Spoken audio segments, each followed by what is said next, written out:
আমার বাসায় মেজরিটি হচ্ছে ব্রাজিল। ফিফা ওয়ার্ল্ড কাপ ফিভারের সময় কিছু পাবলিক জয়েন করে ফুটবল এক্সপার্ট হয়ে, আমি ওদের মধ্যে একজন। না অফকোর্স ব্রাজিল, এটা তো ছোটবেলা থেকে ব্রাজিল সবসময়। আমি কেন জানি প্রথম থেকে আজীবন ব্রাজিলের ফ্যান, এটা হলো প্রথম কথা। দ্বিতীয় কথা হলো যে কেন জানি চেষ্টা করে আর্জেন্টিনার ফ্যান হইতে পারি নাই।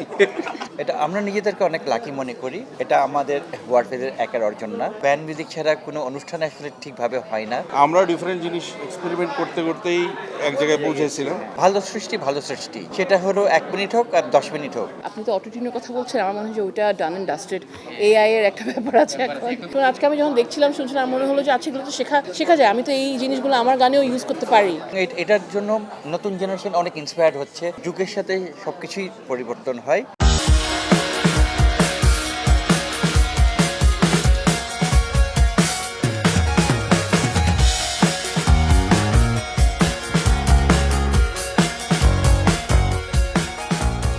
দর্শক, নিউজ 24-এর অনস্পট আড্ডায় আপনাদেরকে স্বাগত। সঙ্গে আছি আমি শাহিন শুভ। আজকে আমার অনস্পট আড্ডায় অতিথি হিসেবে আছেন সঙ্গীতের 3 মহাতারকা মাইলসের হামিনা আহমেদ, ওয়ারফেজের টিপু ভাই ও আমাদের সবার প্রিয় এইটা করিম। কথা বলবো তাদের সঙ্গে। বেটার লেট দেন নেভার, প্রথম কথা। But actually rock music, pop music, what ever contemporary music বাংলাদেশে হচ্ছে, তার স্বীকৃতি অ্যাকচুয়ালি যখন গানগুলো রিলিজ হয়েছিল এবং তার পরবর্তীতে 5-10 বছরই যথেষ্ট ছিল।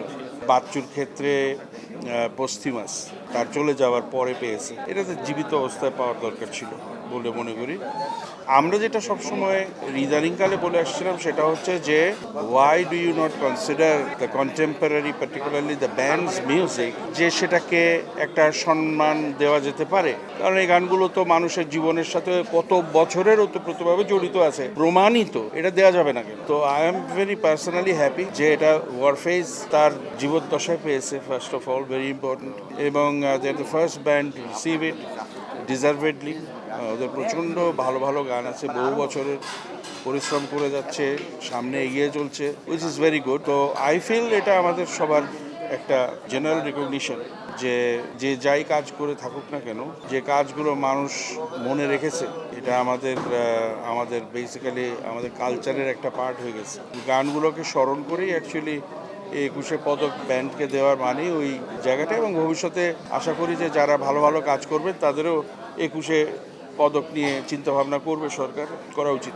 আমরা তো অনেক খুশি এবং আমরা অনেক প্রাউড। আমি যখন মিউজিক স্টার্ট করি বা আমার সময় যারা মিউজিক যখন স্টার্ট করে, অবভিয়াসলি আমাদের জন্য ছোটোবেলা থেকে কিন্তু আমাদের inspiration Warfaze, inspiration Miles, Bachchu ভাই, ওনাদের মিউজিক শুনে বড় হয়েছি এবং আমরা অনেক লাকি যে ওনাদের সাথে ইন্টারাকশনেরও একটা চান্স পেয়েছি এবং তাদের থেকে শেখার, তাদের সাথে একই প্ল্যাটফর্মে বসে কাজ করার, ডিসকাশন করার, স্টেজে পারফরমেন্স করার। একটা জিনিস যেটা আমার মনে হয় এই যে এই 21শে পদক রিসিভ করার পরে, মানে ওয়ারফেজ ওনারা যখন এটা উইন করলেন, আমার কাছে মনে হলো যে আসলে কোনো অ্যাওয়ার্ডের কথা, কোনো রিওয়ার্ডের কথা চিন্তা না করে যখন আপনি কাজ করে যাবেন, প্যাশন দিয়ে যখন কাজ করে যাবেন, ডেডিকেশন দিয়ে যখন আপনি কাজ করে যাবেন, তখন আসলে কিন্তু যে রিওয়ার্ড বা অ্যাওয়ার্ডটা আপনার পাওয়ার কথা, ওইটা আপনি ডেফিনেটলি পাবেন at the end of the day. আমাদের বাচ্চু ভাই পেলেন, ওয়ারফেজ পেলেন, নিশ্চয়ই আমাদের সামনে আরও অনেকেই আছে যাদেরকে রেকগনাইজ করা হবে। এবং এই 21শে পদক পাওয়ার পরে, মানে ওয়ারফেজ এটা রিসিভ করার পর আমার যেটা মনে হয় আরও যে আমাদের বাংলাদেশে যে আসলে আমাদের সঙ্গীত ইন্ডাস্ট্রিটা যে কতটা, আমি বলবো ডাইভার্স একটা ব্যাপার আমাদের কালচারের, বাংলাদেশের কালচারের বা বাংলা কালচার যদি বলি বা বাংলাদেশি কালচার যদি বলি, এখানে যে অনেক ভাষা, অনেক জনরার, অনেক টাইপের মিউজিক হয় এবং এগুলোকে যে আমরা এখন রেকগনাইজ করছি, এটা একটা বিশাল বড় একটা ব্যাপার আমার মনে হয় যে আমাদের সঙ্গীত ইন্ডাস্ট্রি একটা ভালো দিকেই যাচ্ছে। হামিন ভাই এলিটা বললো অলরেডি, এটা আমাদের ওয়ারফেজের একের অর্জন না, এটা পুরো বাংলাদেশের music industry, specially band music ইন্ডাস্ট্রির অর্জন। এটা আমাদের দর্শক শ্রোতাদের অর্জন, আমাদের প্রত্যেকের অর্জন। এটা আমরা নিজেদেরকে অনেক লাকি মনে করি। আসলে এটা প্রথমবার আমরা পেলাম। আমাদের থেকেও আরও অনেক যোগ্য শিল্পী আছে, ব্যান্ড আছে যারা এটা পাওয়ার যোগ্যতা রাখেন আগে থেকেই। But better late than never. শুরু হওয়াটা যেন বন্ধ না হয়, এটা যথাযথ কর্তৃপক্ষের কাছে বিনীত অনুরোধ যেন এটা বজায় থাকে। কারণ আমরা সংস্কৃতিতে অবদান রাখার জন্য এটা পেয়েছি। বাংলাদেশের অনেক ব্যান্ড অনেক বছর ধরে এটা কন্টিনিউ করে যাচ্ছে এবং ব্যান্ড মিউজিক এখন মেইন স্ট্রিমে চলে আসছে। এটা কিন্তু এখন আন্ডারগ্রাউন্ড সিচুয়েশনে নাই, অপসংস্কৃতি না। সো আমরা এখন মেইন স্ট্রিমে আছি এবং ব্যান্ড মিউজিক ছাড়া কোনো অনুষ্ঠান আসলে ঠিকভাবে হয় না, এটাও সবাই জানে কম বেশি। আসলে সবাইকে নিয়ে এটা অর্জন করেছি, এটা অনুভূতি আর প্রকাশ করা যাবে না, এটা কি বলবো, আর অনেক ভালো লাগছে অবশ্যই। এবং এটার জন্য নতুন জেনারেশন অনেক ইন্সপায়ার্ড হচ্ছে। ওরা চিন্তা করছে ওনারা যখন পেয়েছে আমরা কেন পাবো না, এবং আরো ভালো মিউজিক চর্চার ক্ষেত্র তৈরি হবে এখানে, এটা খুব জরুরি। এখনকার সঙ্গীতের কথা বা মিউজিক কেমন দেখেন বা ওইভাবে কেন থাকছে না? আসলে যুগের সাথে সবকিছুই পরিবর্তন হয়, জেনারেশনের বিষয় আছে। আসলে আমরা যেভাবে শুনেছি, বড় হয়েছি, গান শুনেছি বা গান তৈরি করেছি, তখন ওইভাবে ওই ধারা অনুযায়ী করার চেষ্টা করেছি। তখন একটা ভালো গান 4 মিনিট, 5 মিনিট, 7 মিনিট, 8 মিনিট কোনো ম্যাটার করে না, করতো না। বাট এখন আপনি দেখবেন গত 2 বছর আগেও একটা নিউ জেনারেশনের কাছে একটা গান 2 থেকে 2.5 মিনিটের বেশি শুনতো না। এখন সেটা কমতে কমতে 1.5 মিনিট বা 1 মিনিটের মধ্যে চলে আসে। 1 মিনিটের মধ্যে আপনার একটা হুক পার্ট থাকতে হবে, ওটা আপনাকে ভালো লাগতে হবে, আদারওয়াইজ এটা কিন্তু গ্রহণযোগ্য পাচ্ছে না ওইভাবে। এখন সব কিছুই পরিবর্তন হয়েছে। একটা কথা যেটা বলবো, ভালো সৃষ্টি, সেটা হলো 1 মিনিট হোক আর 10 মিনিট হোক, সেটা মানুষের হৃদয়, দর্শক শ্রোতার হৃদয় যখনই টাচ করবে, সেটা কিন্তু আজীবন সবাই ধারণ বহন করে যাবে। এটা থাকবেই, যুগের পর যুগ ওই গান বেঁচে থাকবে, এভারগ্রিন সং তৈরি হবে ওভাবেই। মনে হয় যে চিরতরুণ গান আসলে যে আপনাদের ওই গানের সঙ্গে মিউজিকের যে কালার সব কিছু। আমার মনে হয় এটা আমাদের জেনারেশন বা পরের জেনারেশন বা আই থিঙ্ক ভালো গান হলে এটা দেখবেন যে সবার কাছে রয়ে যাবে। এখন পয়েন্টটা হচ্ছে যে আমরা করেছি, গান ভালো লেগেছে, ভালো কথা। নেক্সট জেনারেশন যেসব গানগুলো করেছে সেগুলোও কিন্তু মানুষের কাছে পৌঁছেছে এবং তারা সেগুলো ধারণ করেছে। এখনকার প্রজন্ম বলেন বা তার ইমিডিয়েট আগের প্রজন্ম বলেন, তারাও যে গানগুলো করবে, যেটা ভালো কাজ করবে, ওটা দেখবেন থেকে যাবে। এটা একদম 100%। এটা পৃথিবীতে এইভাবেই গান সময়ের সাথে চলে আসছে।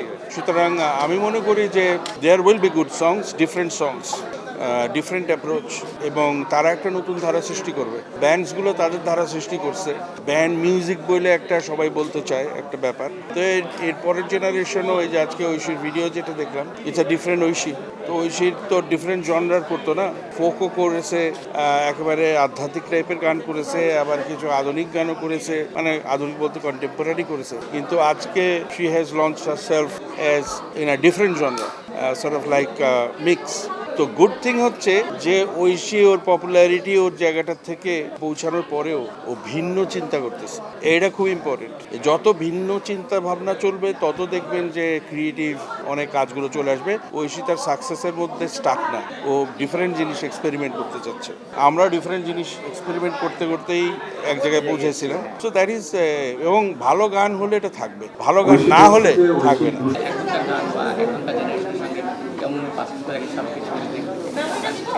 এক্স্যাক্ট পার্থক্যটা আসলে ওভাবে বলতে গেলে তো অনেক, হ্যাঁ ডেফিনেটলি আপনার টেকনিক্যাল বিষয় অনেক চেঞ্জ হয়েছে। এখন তো আপনি তো অটোটিউনের কথা বলছেন, আমার মনে হয় যে ওইটা ডান অ্যান্ড ডাস্টেড। এআই এর একটা ব্যাপার আছে, এখন এআই মিউজিক আসছে। হ্যাঁ, এখন ইনফ্যাক্ট এই প্রোগ্রাম শুরু হওয়ার আগে ব্ল্যাক জ্যাং জিজ্ঞেস করছিল যে আপু হোয়াট ডু ইউ থিঙ্ক, যে এআই চলে আসে তাহলে কি হবে। এআই ইজ এ টুল, এটাকে ডেফিনেটলি আমরা পুরোপুরি ডিনাইও করতে পারবো না। এটা হয়তো মিউজিক, শুধু মিউজিক না, আমাদের ডেলি মানে একটা জীবনের একটা অংশ। এটা, এই টুলটাকে আমি কিভাবে ব্যবহার করে মিউজিকটাকে আরো একটু ভালো করতে পারি। বা এখনকার মিউজিক যদি বলেন, তাহলে আজকে অ্যাকচুয়ালি দ্য বেস্ট এক্সাম্পল হচ্ছে আজকে ঐশী আজকে এখনকার একটা মেয়ে, এবং আজকে হামিন ভাই খুব সুন্দর করে ওকে ডিসক্রাইব করেছে যে নিউ এজ ঐশী। কারণ আজকে সে যে গানটা নিয়ে সে আসলো নোয়াখাইল্লা মেয়ে, সেখানে কিন্তু ওর রুটেরও একটা ব্যাপার আছে, সে যে নোয়াখাইল্লা, এবং তার ল্যাঙ্গুয়েজটাও দেখেন আপনি, একদম আঞ্চলিক ভাষায় খুব সুন্দর করে কিন্তু সে প্রেজেন্ট করলো। কিন্তু অ্যাপিয়ারেন্সটা বা মেকআপটা বা কম্পোজিশনটা বা আমি যদি বলি অ্যারেঞ্জমেন্টটা কিন্তু একদম অন্যরকম করে সে এটাকে প্রেজেন্ট করলো। হ্যাঁ, ট্রেন্ড অনুযায়ী, এক্স্যাক্টলি। ভিডিওটাও যদি আপনি দেখেন, তাহলে ভিডিওটাও কিন্তু খুব মজার। হ্যাঁ, তো আমার মনে হয় যে এখন যে টুলসগুলো আছে, এগুলো নিয়ে কিন্তু ইয়াং যারা বা এখনকার যারা এগুলো নিয়ে শিখছে বা কাজ করতে যাচ্ছে, তারা কিন্তু খুব মজা নিয়েই কিন্তু এগুলো নিয়ে কাজ করছে। তো আমার মনে হয় যে এভাবে আসলে যদি আমরা কাজ করে যাই মিউজিক ইন্ডাস্ট্রিতেও, যে আমরা যে টুলসগুলো আছে মজা করে একজন থেকে আরেকজন শিখে। যেমন আজকে আমি যখন দেখছিলাম, শুনছিলাম, আমার মনে হলো যে আচ্ছা, এগুলো তো শেখা যায়, আমি তো এই জিনিসগুলো আমার গানেও ইউজ করতে পারি। তা আমার ঐশীর সাথে একটু বসে কথা বলতে হবে, বা স্বাক্ষর যে ভিডিও বানিয়েছে তার সাথে বসে একটু গল্প করতে হবে, জানতে হবে যে আসলে কিভাবে করেছেন আপনি এই ব্যাপারগুলো। তো আমার মনে হয় যে ওইটা অনেক বেশি ইম্পর্টেন্ট। এটা বিশ্বকাপ আসলে আমাদের ভিতরে একটা উন্মাদনা হয়েছে, আমাদের বাংলাদেশে আছি, সবার পছন্দ থাকতেই পারে। প্রথমে আপনার পছন্দের দল কোনটা? এখানে আমার বাসায় মেজরিটি হচ্ছে ব্রাজিল, আমার বন্ধুরা আবার অনেক আছে আর্জেন্টিনা, তো আমি এই আর্গুমেন্টে ঢুকতেই চাই না কখনো।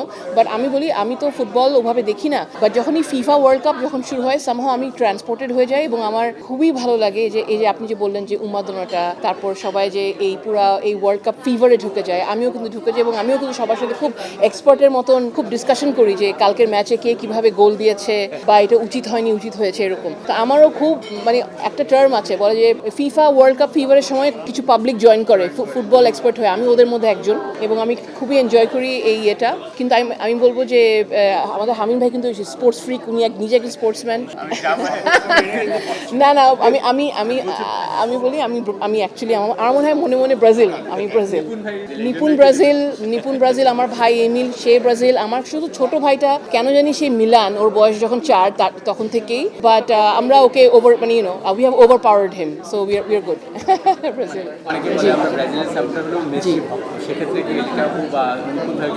আই থিঙ্ক হ্যাঁ নিপুণের ব্যাপারটা আছে ডেফিনেটলি, কারণ ও ফুটবল খুবই পছন্দ করে, ও নিজেও একটা সময় খেলতো এবং সে খুব রিসার্চও করে এখন ফুটবল নিয়ে, তো হ্যাঁ ওই ব্যাপারটা ডেফিনেটলি আছে। হ্যাঁ, পছন্দের টিম অনেক আছে, ভালো যেমন ভালো গানের কথা হলো, ভালো খেলারও ব্যাপার আছে মানে ও এখানে। হলো যে যেতে ওর সাপোর্টার না তা না না না না না অফকোর্স ব্রাজিল, এটা তো ছোটবেলার থেকে ব্রাজিল সবসময় এটা, আর কারণ ল্যাটিন আমেরিকার ফুটবল একটা ইউনিক আর্ট, এটা ছোটবেলা থেকে দেখে এসেছি, ওটা আসলে ভালো মানে অন্যরকম। ব্রাজিল, আর্জেন্টিনা, কলম্বিয়া সবার খেলা, উরুগুয়ে অন্যরকম ওদের ফুটবল। ল্যাটিন আমেরিকার ফুটবল আমার সবসময় পছন্দের, তা ব্রাজিল সবার উপরে। তাদের কালচারই হ্যাঁ ওরকম, হ্যাঁ football, samba and what not সব কিছু। হ্যাঁ কষ্ট হচ্ছে, বাট ওকে তো রাখা হয়েছে, বাট খেলবে কি খেলবে না ওটা পরবর্তীতে বোঝা যাবে। কোচ যেটা বললো যখন ডিক্লিয়ার বললো ও আছে টিমে, খেলতেও পারে নাও খেলতে পারে, এটা পরিস্থিতি বলে দেবে কি হবে, বাট ওকে চাই আমরা অবশ্যই। ভালো, খুব বেশি আশা করবো না, চাবো অবশ্যই যেন চ্যাম্পিয়ন হয় ব্রাজিল। আমি ভাই সোজা কথা বলি, হ্যাঁ আমি কেন জানি প্রথম থেকে আজীবন ব্রাজিলের ফ্যান, এটা হলো প্রথম কথা। দ্বিতীয় কথা হলো যে কেন জানি চেষ্টা করে আর্জেন্টিনার ফ্যান হইতে পারি নাই। ম্যারাডোনার সময় কিছু চেষ্টা করছিলাম, তবে ম্যারাডোনা আমার পার্সোনাল ফেভারিট, নো ডাউট। আর Cristiano Ronaldo is right now. Messi I appreciate, but I prefer Ronaldo. Brazil আমার টিম, প্রতিবার আশা দেয়, তারপরে মধ্যেখানে খেলা দেখতে দেখতে একেবারে সব ফেলে দিয়ে উঠে যাই, আর জীবনে দেখবো না এই টিম বাজে, এই আর হবে না। কিন্তু পরে গিয়ে আবার এই যে আবার আসছে, ওটা ব্রাজিলে দেখতে বসবো, আবার আশা থাকবে। তবে আমার পার্সোনাল ওপিনিয়ন হচ্ছে নেইমারকে টিমে রাখা উচিত না।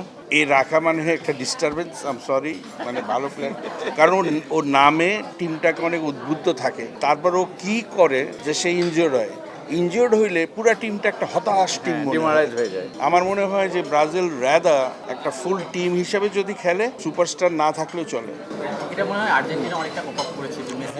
এক্স্যাক্টলি এবং ভালো ভালো প্লেয়ার আছে ব্রাজিলের।